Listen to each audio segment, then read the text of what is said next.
In the summer of 2012, I was doing research in northeastern Mexico about a different topic, about violence on the US-Mexico border in the mid-19th century. And I kept coming across evidence of slaveholders from the United States going to Mexico to try to kidnap their fugitive slaves and then facing resistance from local Mexican citizens and officials. And that really surprised me. I really didn't expect Mexican officials to sometimes risk their lives to protect fugitive slaves. I didn't even know that fugitive slaves were escaping to Mexico. This escape route is something that historians have, I would say, largely overlooked. There have been a couple of articles about it. And I say there are two reasons for why that might be. Slide, please, you might have to click it twice. One reason, of course, is that it requires in-depth research on both sides of the border. I went to a lot of different archives, as John mentioned, some of which were so out of the way that I was actually written up in the local newspaper for having gone to them. Slide.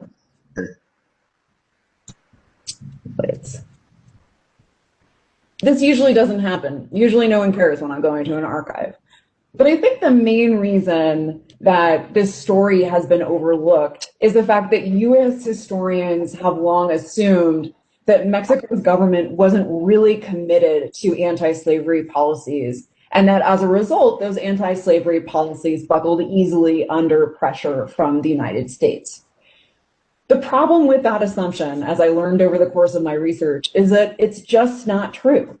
Mexico abolished slavery in 1837, and it didn't stop there.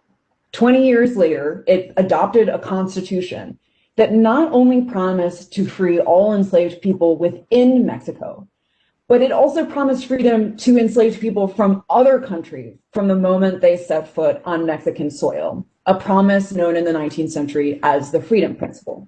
Slide. This was incredibly radical. More radical, indeed, than many of the anti-slavery laws with which we're most familiar. Slide. I think everyone who grew up in the United States probably learned about the anti-slavery laws passed by the northern states in the wake of the American Revolution. And it's true that these northern states had either abolished slavery outright or passed gradual emancipation laws that would end slavery within a generation or two. But they did not promise to free enslaved people who escaped from the slaveholding states. They couldn't because of the Fugitive Slave Clause of the Constitution, which promised to return enslaved people who escaped across state borders. And the same was really true in Canada. Canada, along with the rest of the British Empire, abolished slavery in 1833. But it continued to extradite criminals to the United States, criminals who sometimes happened to be fugitive slaves, as in the case of one runaway in 1842 who was returned to Arkansas for having stolen a gold watch and a racing mare while escaping to Canada. Slide, please. The only country in the Americas that had anti-slavery policies as radical as Mexico's was the former French colony of Saint-Domingue, which revolted against French rule in 1791 and established the Republic of Haiti. Haiti abolished slavery in 1804, and it adopted the Freedom Principle in its constitution in 1816. And historians have done a lot of really important work over the past decades showing just how important Haitian abolition was, not just to destabilizing slavery in the nearby islands of Cuba and Jamaica, but also by striking fear in the hearts of slaveholders in the United States. But Haiti lay 500 miles by sea from the southernmost tip of Florida. Slide. Mexico, by contrast, directly bordered the US South. And not just any part of the US South, Texas and Louisiana, where slavery was expanding at really rapid rates in the 19th century. And this proximity of Mexico to these spaces of mass chattel slavery meant that its anti-slavery policies would have profound significance for the United States. Mexico's laws are, in other words, a small window into a much larger story. Slide. About why Mexico became this anti-slavery republic. Slide. How Mexican abolition contributed to the sectional controversy in the United States. Slide. And finally, how enslaved people shaped and were shaped by these laws. Slide. Sorry, John, I'm really making you work here. No, this is.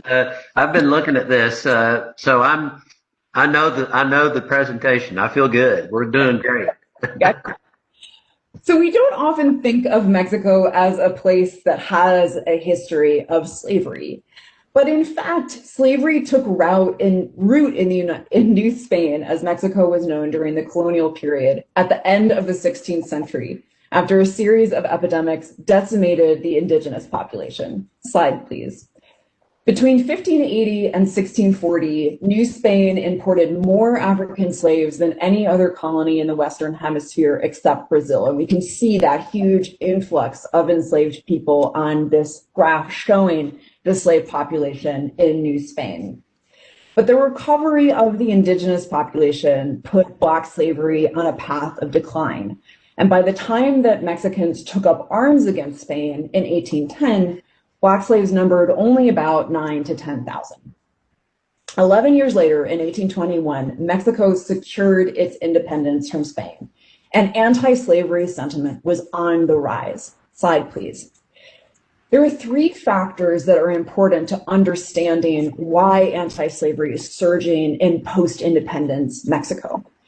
The first reason, slide, is that the war against Spain forged a link in the popular imagination between slavery and colonialism, between personal emancipation and national independence.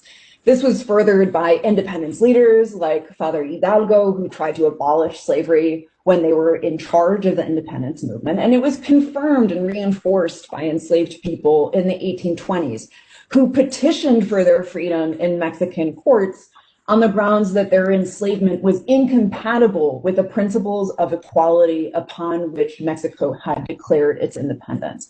And this is just one of many examples throughout the presentation, particularly in the book, where I hope you'll see the ways in which the actions of enslaved people themselves are shaping these larger political trends that we're discussing. Slide. The second reason why we see the surge in anti-slavery sentiment is that it helps to differentiate Mexico from Spain, which of course continued to allow slavery in its colonial possessions, particularly the island of Cuba. By adopting an anti-slavery stance, Mexico helped to cast itself in a different and more enlightened mold than Spain. Slide, please. And the third reason why we're seeing anti-slavery sentiment on the rise is that it helps to differentiate Mexico's independence movement from its more renowned forebear, the American Revolution. Mexican politicians in the 1820s and 1830s loved to point out the contradiction between US ideals of liberty and the reality that human bondage continued in the United States. Slide, please. The anti-slavery sentiment in Mexico manifested itself most clearly on the state level, in much the same way that it did in the United States. From 1821 to 1827, 7 states abolished slavery, which you can see highlighted here. And the borders of Mexico's states weren't the same in the 19th century as they are now, but my map making skills are limited, so I've used this contemporary map to give you a sense of where those states are located. Slide, please. During the same period, 9 states adopted free womb laws, laws that promised freedom to the children born to enslaved people after those laws had passed. These laws were very similar to the laws passed in states like Pennsylvania and New York, those gradual emancipation laws that we learned so much about in most of our history classes. The national government was also making inroads against slavery. Slide. In 1821, the Mexican government abolished all distinctions of caste, which certainly didn't end racism in Mexico by any means, but it was a significant development because of the very complex caste system that had developed in New Spain during the colonial period. And you can see the 16 racial categories that were used to define people in New Spain. All of that, at least officially, was gone. And in 1824, slide, the Mexican government banned the slave trade to Mexico and promised freedom to all enslaved people who were imported illegally to Mexico. For those of you who study US history, you'll probably recognize that this is similar to the law passed in 1808 by the United States banning the international slave trade. But Mexico's ban on the international slave trade is going to pose a bigger threat to slavery in Mexico than the similar ban did in the United States. And the reason for that, thinking back to our graph of the enslaved population of Mexico, is the fact that Mexico's enslaved population was about 1% of the enslaved population of the United States in 1808 when it passed that ban on the slave trade. And the theory was, at least in Mexico, was that by banning the slave trade, given the small slave population in Mexico, that eventually that population wouldn't be able to sustain itself and it would contribute to the end of slavery. Slide. Although slavery was declining nationally, the Mexican government was wary of abolishing slavery outright.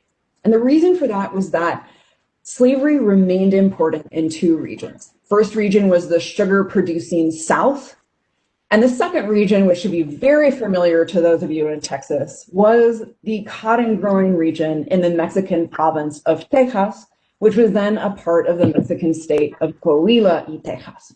This ban on the importation of slaves is going to be very concerning to those Anglo-American colonists who are trying to come into Texas to start cotton plantations. And the Mexican government was afraid that taking any more radical measures against slavery, like outright abolition, would cause a revolution in these two regions. Slide, please. That risk was not at all overblown, as would become apparent on September 16, 1829, when President Vicente Guerrero, himself the descendant of African slaves, abolished slavery by executive decree. The outcry against this decree was immediate. Slide, please. Slaveholders in Chiapas, and if you click again, that'd be great, demanded compensation for their emancipated property. The town council of Cordoba, Veracruz, click again, please, warned that, quote, this decree would cause the ruin of this population that labors exclusively in the cane fields. Slide. Meanwhile, Yucatan seceded from the Mexican Confederation on the grounds that the national government had assumed powers that rightly belonged to the state. Among Yucatan's grievances was the abolition of slavery, slide, which they called, quote unquote, a cruel attack on property, close quote, that they claimed disadvantaged Yucatan more than any other state. Slide, please. Of course, as you might expect, the slaveholders in Texas begged to differ. They claimed that they were the ones most disadvantaged by this law, and they threatened to revolt against it, so much so that President Guerrero decided to exempt the province from his decree. And all of this resistance to Guerrero's decree had its intended effect in 1831, when Mexico's Congress overturned Guerrero's decrees, including the decree abolishing slavery. So if you had heard that Mexico abolished slavery in 1829, the fact that that decree was overturned should, I think, give us reason to think that that's not, in fact, the correct date. Slide, please. Although the Mexican government overturned that decree, it remained committed to bringing slavery to an eventual end. And in fact, the resistance from those two regions to Guerrero's decree gave them even more reason to do so, because the threat of a revolt from the cotton-growing North and the sugar-growing South threatened the national sovereignty of Mexico. It threatened to dismember the republic. And they thought that by ending slavery, they would be able to maintain the territorial integrity of Mexico. And so in the 1830s, we really see the Mexican government doubling down on its enforcement of its existing gradual emancipation laws. One of those laws was the law of April 6, 1830, which anyone who's taken a Texas history class probably remembers as the law that banned the immigration of U.S. citizens to Texas. It was, sort of what the Stamp Act was to the American Revolution. This really is important to understanding the coming of the Texas Revolution. Slide, please. But the law of April 6, 1830 was also very concerning to Texas slaveholders because of this article, Article 10, which reiterated the ban on the introduction of slaves. Texas slaveholders, or aspiring Texans at any rate, decided to avoid this law by importing enslaved people as indentured servants. They just forced enslaved people to sign indenture contracts that would extend for 80, 90 years, the entire life of the enslaved person. And the legislature of Coahuila y Texas, as they learned that the Texans were doing this, decided to crack down. They passed a law that limited the terms of any labor contract to no more than 10 years. And in the wake of passing that law, we see enslaved people escaping to places like San Antonio de Beja and claiming their freedom for having been imported illegally. The Mexican government knows about these enslaved people coming, and they want to encourage that enslaved people claiming their liberty because their owners had violated the law. Slide, please. In 1834, the Mexican government even went so far as to send an agent to Texas with secret instructions to, quote, seek by every possible and prudent means to make it known to the slaves who have been brought into the Republic in circumvention of the law, that the law gives them freedom by the mere act of stepping on the territory of a republic. All of these efforts by the Mexican government to enforce these laws helped to prove what those Anglo-American colonists in Texas had long suspected, that their property was never going to be safe under Mexican rule. And their concern only increased when Mexico's President Antonio López de Santa Anna overturned Mexico's federalist constitution in favor of a more centralist system, which further undermined the Anglo-American colonists' ability to avoid adverse legislation. In 1835, the Anglo-American colonists in Texas revolt, and in 1836, they declare their independence. Slide, please. Less than a year after the Texas Revolution, slide again, Mexico's Congress voted to abolish slavery across Mexico. And the timing here is really no coincidence. The secession of Texas had eliminated one of the largest slaveholding regions from the Mexican Confederation. So the costs of implementing abolition seemed to be less, and the benefits appeared greater. Slide, please. Defending Liberty acted on popular anti-slavery sentiment in Mexico, which had only continued to grow since the 1820s. And we can see that anti-slavery sentiment in this playbill for La Cabaña del Tío Tomás. But I don't even think you need to speak Spanish to guess that that is a Spanish version of a play of Harriet Beecher Stowe's famous anti-slavery novel, Uncle Tom's Cabin. Anti-slavery was very important in the wake of the Texas Revolution because it helped Mexicans to find victory and in defeat. That even though they had been defeated by the Texans, they claimed that they were better than the Texans because Texans, for all their talk of liberty and rights of man, were in fact, according to many Mexicans, destroying the true humanity or the true liberty of humanity by enslaving Black people. Slide, please. Mexico's abolition policy also helped to galvanize international support for Mexico. Abolitionists in the United States had seen the Texas Revolution as a slaveholders' revolt, and the fact that Mexico had abolished slavery only seemed to confirm that view. And we can see that here in this anti-slavery handbill, showing the free eagle of Mexico grappling with the cold-blooded viper tyranny or Texas. From Edinburgh, Scotland to Westchester, New York, anti-slavery societies condemned Texas as a quote-unquote loathsome republic that had exercised its political liberty in defense of slavery. And perhaps more significantly, this posture made it a little bit more difficult for countries like England to recognize the independence of Texas because of this redefinition of the lines between a slaveholding Texas and a non-slaveholding Mexico. Slide, please. The abolition of slavery in Mexico also served a larger geopolitical purpose. We've already talked about the various times in which enslaved people were already escaping to Mexico to claim the law, to claim freedom under their laws. And as news of Mexico's abolition policy spread, this movement, this flight only increased. Texans complained that their enslaved people were displaying, quote, a very refractory disposition, close quote. And they blamed the Mexican government, as you can see in this article, for sending emissaries, quote, to excite an insurrection. The Mexican government recognized that by revolt or escape, enslaved people had the power to destroy the fledgling Republic of Texas when it most needed to gain the respect of the international community.